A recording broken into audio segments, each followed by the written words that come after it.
नाजरीन, अंग्रेजी कहावत है the grass is greener on the other side. दरअसल पहली सदी कबल मसीह के यूनानी शायर ओविड ने इंसानी फितरत और नफ्सियात का मुशाहिदा करते हुए तंजिया अंदाज में कहा था कि the harvest is always richer in another man's field. यानी दूसरे शख्स के खेत में फसल हमेशा ज्यादा उगती है।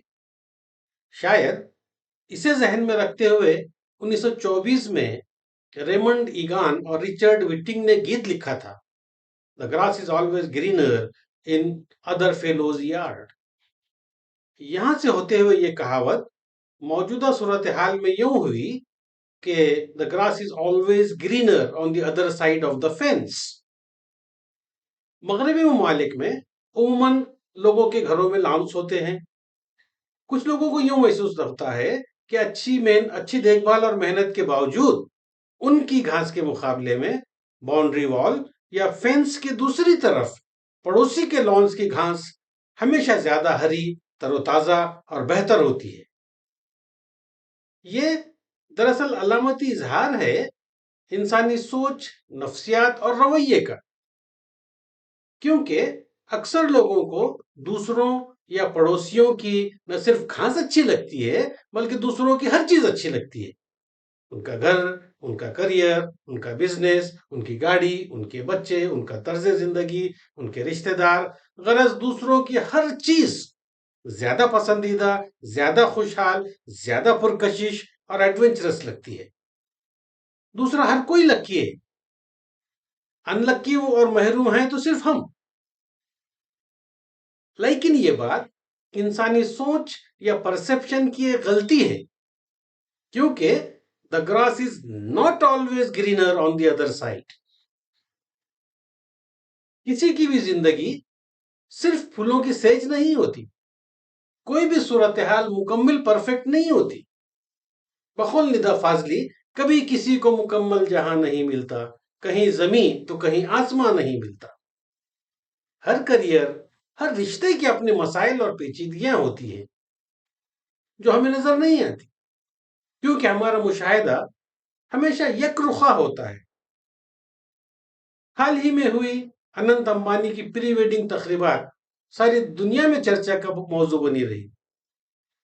दुनिया के मशहूर तरीन अफराद की मौजूदगी में निहायत शान और शौकत से हुई इस तकरीब पर 1259 करोड़ रुपए खर्च किए गए। लेकिन इस मौके पर अनंत ने जो तकरीर की वो चश्म कुशा है। उसने बताया कि उसकी जिंदगी फूलों का सेज नहीं रही। वो अपनी मखसूस बीमारी के बास कांटों पर चलता रहा है। अनंत और मुकेश अंबानी की जिंदगी पर रश्क न करने वाले बहुत कम होंगे।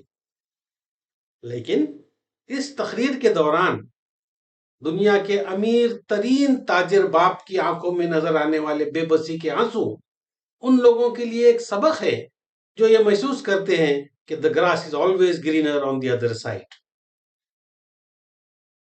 इंसान दूसरों के मसाइल पर गौर न करते हुए सिर्फ उनके जाहिरी व रोशन पहलुओं की बुनियाद पर खुद का उनसे मुवाजना करता है और हसद का शिकार होने लगता है। इस इंसानी फितरत को वाजे करने ये कहावत कही जाती है। इसी तरह ऐसे शख्स को समझाने यूं भी कहा जाता है कि भैया, the grass is not always greener on the other side. दूर से जो चीज तुम्हें हरी हरी और बेहतरीन नजर आ रही है वो तुम्हारी खुशफहमी और वहम भी हो सकता है। ऐसी सोच किसी शख्स को न सिर्फ मुस्तकलन अदम इत्मीनान व अदम तस्कीन की कैफियत से दो चार रखती है, बल्कि खुद उसकी खूबियों, सलाहियतों और वसाइल से बेखबर और लापरवाह भी कर देती है। और इंसान उनसे लुत्फ अंदोज होने और उन्हें बढ़ाने की बजाय मिसाली खुशी के तसव्वुराती सुराब के पीछे दौड़ने लगता है। अल्फाज दिगर, जो चीजें हमें दस्तयाब नहीं है और दूसरों के पास है, वो हमेशा अपने पास मौजूद चीजों से ज्यादा बेहतर और बेहतरीन लगती है।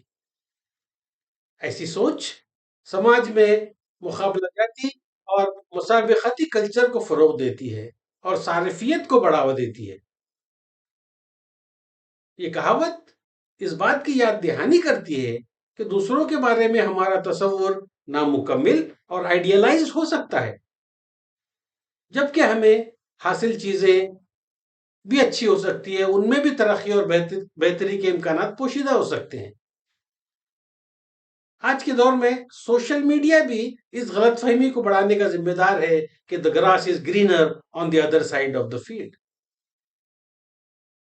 کیونکہ فیس بک پر لوگ صرف اپنے بہترین لمحات، بہترین چیزوں اور بہترین چیزوں کو پیش کرتے ہیں، شیئر کرتے ہیں، اور اپنی زندگی کا ایک گلوریفائڈ اور آئیڈیلائزڈ روپ پیش کرتے ہیں،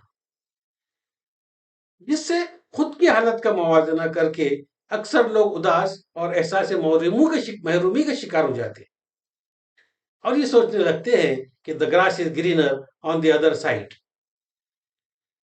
امید کہ یہ کہاوت آپ کو اس غلط فہمی کا شکار ہونے سے بچائے گی۔ شکریہ۔